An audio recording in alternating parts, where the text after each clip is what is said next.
Молодая гвардия, железная дорога меняют рекламу. Насколько я понимаю, именно меняют рекламу. Из-за этого перегородили одну полосу полностью. Слава богу, что сегодня воскресенье, потому что если бы это сделали в будний день, тут бы вообще был апокалипсис.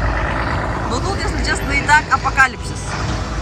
Троллейбус стал, там целая куча автомобилей стоит. Милиционеры перегородили, наверное, чтобы вот здесь вот не допускать каких-то ДТП. Вон там сейчас люди бибикают со страшной силой. Пробки просто километровые. Вот пробки где километровые? Они километровые на Молодой гвардии. Мы сейчас шли от Московской до Бакамбаева. Молодая гвардия вся стоит, потому что проехать нереально.